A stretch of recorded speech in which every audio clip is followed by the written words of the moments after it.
Del 1 al 7 de junio se realizará la Semana de la Fertilidad y para conversar sobre esto es que recibimos a la doctora Virginia Chakirian. Gracias por acompañarnos, un gusto recibirte aquí en el Living. Gracias a ustedes por la invitación. Bueno, es una semana también como para dar visibilidad a todo lo que se viene haciendo desde hace ya muchos años, en algunos casos con un subsidio por parte del Estado, pero también con algunos debes por los que están trabajando, ¿verdad?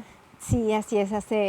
Ya este año va a ser 11 años que se aprobó la ley, en 2013.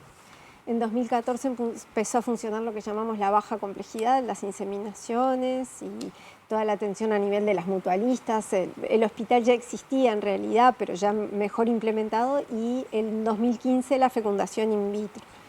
Y ya van muchos niños nacidos, pero claro, a medida que funciona vamos viendo que nos faltan cosas, como todo en la vida. ¿Y por ejemplo qué? Bueno, ahora una de las cosas por las que hace mucho tiempo venimos pidiendo y tratando de mostrar la importancia, es la parte de los estudios genéticos de los embriones, sobre todo porque hay algunos casos de parejas que si no lo hacen no se les cubre el tratamiento, entonces se quedan sin nada. Y hay otras parejas que se verían muy beneficiadas en caso de poder hacerlo porque tienen problemas que pueden generarles, por ejemplo, pérdidas de embarazo o distintas dificultades que realmente mejoraría mucho, y son estudios muy costosos. Entonces quienes tienen los recursos los pueden hacer, pero quienes no tienen los recursos no pueden. ¿Cuáles son las respuestas? ¿Por qué en definitiva se demora tanto en eso? ¿Había otras prioridades o cuál es la situación? A ver, al principio cuando recién empezó la ley fue un cambio fantástico y fenomenal porque nadie tenía todo eso. Incluso antes de la ley, las mutualistas no cubrían los estudios diagnósticos, los tratamientos más sencillos. En las historias clínicas, si se ponía tal cosa, tiene esterilidad, marche para afuera, privado, nada tenían. Bueno, empezamos a trabajar y claro, cuando empezás a solucionar las cosas básicas, después aparecen las menos básicas. Y está previsto en la ley el estudio genético de los embriones, y de hecho se ha hecho todo este tiempo, pero no está previsto el financiamiento. Y ahí es que surgen las dificultades. Entonces ya hace unos cuantos años, desde la Sociedad de Reproducción, venimos pidiéndolo. Lo que pasa es que son grupos heterogéneos de pacientes que necesitan eso, entonces es más difícil la parte de la organización de los pacientes para solicitarlo. Pero bueno, venimos trabajando con eso y ya realmente hace 2 o 3 años desde el Ministerio de Salud Pública, desde el Fondo Nacional de Recursos lo entienden, pero también tienen que buscar la manera de poder pagarlo, porque una de las cosas que a nosotros siempre nos ha preocupado es que si nos dicen que sí, pero después no está el dinero, empiezan a aparecer las listas de espera. Claro. Y nuestras pacientes, la mayoría tienen más de 35 años y no tolera una lista de espera. Es uno de los puntos también claves para el análisis de esto, pero pensaba un poco en esta situación y a veces analizándola, es un tema que he trabajado mucho, me enfrento en una dualidad de conceptos. Por un lado, un Estado, un país que se preocupa por la baja natalidad que tenemos, la población envejecida, con todos los problemas que lleva a la seguridad social y otros temas, hasta podemos estar en política. Y por otro lado, un sistema que todavía no entiende a esto como un derecho, ¿no? Ni que lo motiva como un derecho a la planificación familiar, ni a veces problematiza la infertilidad como un problema de salud. Entonces, en el medio están ustedes, los pacientes, que trabajan para poder inclinar la balanza, ¿no?, hacia ese otro lado. Pero hay un tema cultural que trabajar ahí también. Sí, eso es algo que hemos hablado con los del Ministerio varias veces. Sí, todo lo que hace a evitar el embarazo no deseado y lo demás, sí está más afianzado ese derecho y se ha trabajado más sobre eso, no tanto quizás sobre esta parte, y es ahí que nosotros también peleamos mucho porque tenga costo cero, porque la anticoncepción, que está muy bien, tiene costo cero, la interrupción voluntaria del embarazo tiene costo cero, pero cuando la gente tiene una enfermedad, tiene un problema y no se puede quedar embarazada, tiene costo. Y claro, eso genera una barrera importante. Sí. ¿No lo vemos como un derecho aún? A ver, si comparamos con hace 15 años, es mucho más derecho. Claro. Todavía falta mucho.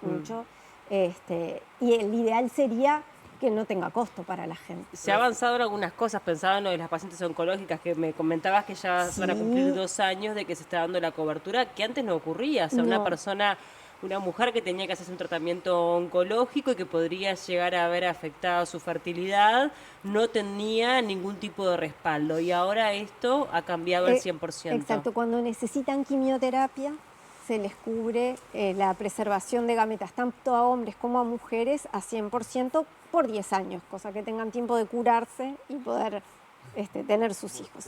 Y obviamente está buenísimo. Después hay otros grupos de pacientes que también necesitarían preservar sus gametas, sobre todo mujeres que necesitarían preservar óvulos y que todavía no están contempladas.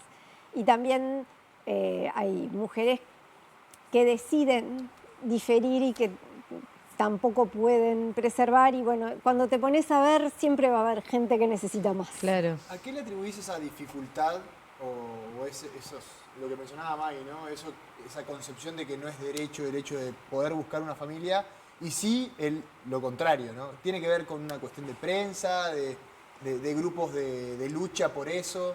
Creo que hay un poco de todo. Hay algunos pacientes con dificultades reproductivas que se organizan, que trabajan, pero la mayoría es algo que es como un poco tabú, es muy doloroso, Sí.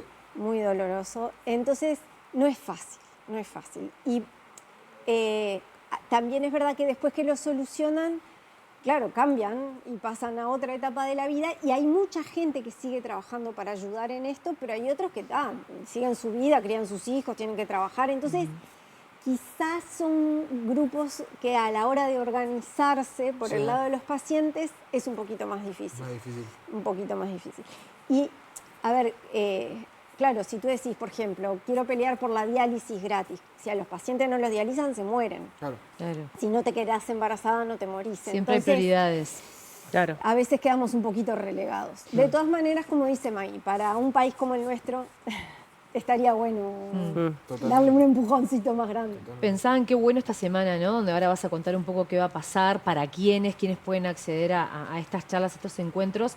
Pero ¿cuánta información tenemos, no? Y pienso en el primer estado de salud, ¿no? El primer encuentro con el sistema de salud, donde uno puede ir a un médico general o un ginecólogo. Todos tienen esa mirada de tener en cuenta esa planificación familiar, tienen la capacidad de comunicarle a una mujer que tal vez está cerca de los 30, 30 y pico. Bueno, tu situación es esta, tus limitaciones son estas. ¿Está eso en la agenda del médico a la hora de tratar a un paciente? No siempre, por supuesto.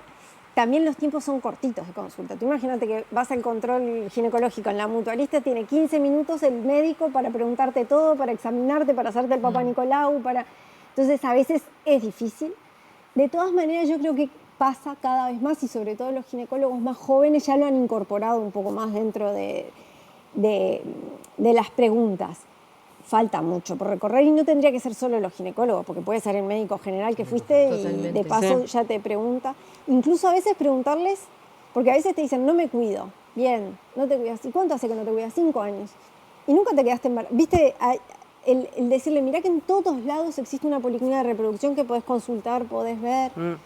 Y creo que así como desde chiquitos les enseñan en el liceo para que no se queden embarazados sin querer, la importancia de los métodos anticonceptivos, de prevenir las enfermedades de transmisión sexual, es difícil el buscar la vuelta de cómo, pero también hay que explicar que hay un momento, que hay una edad, que hay riesgos también por el embarazo a determinadas edades. Y bueno, sin que después aparezcan los embarazos no deseados porque se dejaron de cuidar, Claro. ¿no? Ese equilibrio también hay que pasar la tanda. Tal cual, porque uno desde como chico. que siente, al menos en la sociedad actual, de que hay un corrimiento, ¿no? Antes nuestras madres eran madres muy jóvenes y nuestras abuelas aún más jóvenes y ahora como que se posterga más, también en pos de lo que es la realización profesional, bueno, otro tipo de necesidades, pero la biología es la biología Sí. y no acompaña de la Nada. misma manera el estilo de vida, ¿no? Sí. Eso pasa mucho, me Sí, imagino. eso es, yo creo que es a nivel mundial que se habla mucho de que se requieren políticas para ayudar a la gente joven cuando está en la edad que le va mejor para embarazarse, para llevar adelante el embarazo Claro. y para criar los Lo hijos que pasa es que de repente también. está estudiando, no tiene la estabilidad económica, Por es eso más complejo. requiere políticas mucho más importantes que solo las de salud. Exacto, Porque que si- al mismo trascienda. tiempo se suma lo que decías vos, que más allá que es un tema que se habla, es tabú. Y es muy doloroso también decirlo, exteriorizarlo. Y sobre todo también está relacionado, me parece a mí, con algo muy privado. Claro. ¿No? Entonces ahí pensaba en el aspecto médico. El médico que capaz pregunta de más o no quiere pasar ese límite. Sí. Entiendo que también debe ser difícil hasta qué punto o cómo pregunto tal. Claro, porque además las mujeres hoy en día, en eso de que estudiamos, trabajamos, nos queremos realizar, también algunas no lo reciben muy bien si las apuran. Exacto. Porque como que porque soy mujer solo estoy para tener Tengo que hijos, ser madre. entonces Exacto. es difícil. Es un no es límite un- muy difícil. No es sencillo, pero también es cierto que, bueno, hay un periodo, ¿no? Exacto, Para yo poder creo ser que a madre veces- de forma natural, sin ningún tipo de ayuda. Claro, lo que, digamos, las mujeres tienen que tener es toda la información, las mujeres y los hombres, ¿eh? Sí, total. Sí, No no se hace solo. No, claro, claro. Entonces, porque a Sí. veces te pasa parejas jóvenes que los dos son jóvenes, de repente la mujer tiene 30 y el varón también, y el varón tiene por delante 20, 25 años mínimo, pero Sí. claro, la mujer ya capaz que no tanto tiempo, y bueno, entonces ahí necesitan la información los dos. ¿Y cuántos somos las mujeres también agentes de información? ¿No? Porque pensaba, capaz que ese diálogo nunca se dio con tu médico, pero sí se dio con tu hermana o con tu amiga. En los ¿no? cumpleaños. Una amiga de una amiga que le pasó, yo estoy en los 30 y ya los Claro. temas de conversación entre mis amigas son estos, y capaz que hace 3 años ni ahí lo conversábamos, ¿no? Y creo que también las mujeres somos agentes de información y deberíamos también ampliar esta charla a los varones, y eso no se da. Nos cuesta mucho. Y también tener la información. Porque sin la Ni que información hablar, no se puede. Ni que hablar, pero que esa charlar. información se multiplique, porque Claro. muchas veces los agentes de la salud, no todos, Sí, ¿no? totalmente. lo llevan adelante, y bueno, las que lo vivimos también podemos pregonarlo. 100%. Sí. Bueno, y la baja fertilidad también está presente en los hombres, ¿no? Con el paso de los Sí. años, independientemente que tienen un periodo mayor. Claro, también baja pasa, un ¿no? poquito Baja y un poco. aumentan algunos tipos de enfermedades Sí. con la edad, o sea que tampoco es gratis 100% Totalmente. para No, los no. varones. la edad. Hablemos un poco de la Semana de la Fertilidad, qué actividades tienen previstas. Bueno, Comienza Paysandú, ¿no? En Paysandú este año decidimos empezar por el interior. Bueno. Y bueno, le tocó a Paysandú. Yo digo en broma que espero que próximo le toque a mi departamento. Colonia. A Colonia, claro.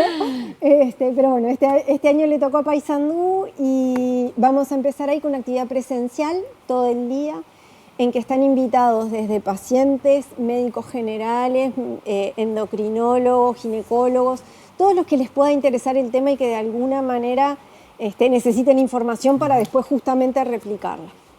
Y vamos a hablar desde lo que brinda la ley, cómo es la cobertura, qué cosas hay que estar atentos, cómo incide la edad en la fertilidad, algunas patologías frecuentes, y cómo se maneja y todo eso. Y al final vamos a tener un encuentro con pacientes, con algunos que quieren o contar sus experiencias o bueno, ver, compartir entre todos. Y después durante la semana hacemos encuentros por Zoom de lunes a viernes, con varios temas también dirigidos a todos. Porque la verdad es que son temas que son interesantes para los pacientes, los familiares de los pacientes, porque ese es otro trabajo difícil. Total. Acompañar cuando tenés una hermana, una hija, una amiga que está en estas cosas, hay que también poder acompañar y entender.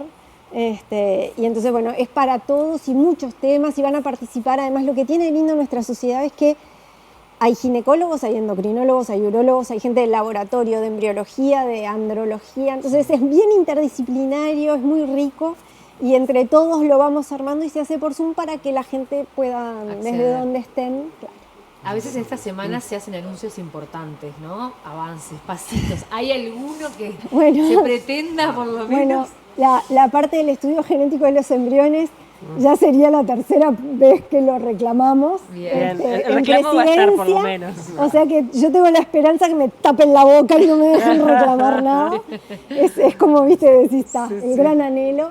Y sí que, bueno, obviamente el tema de los copagos, sobre todo en lo que es alta complejidad, ver la manera de reducir los costos, las edades para algunos tratamientos que también son una limitante y que hoy en el mundo que vivimos hay pacientes que quedan fuera.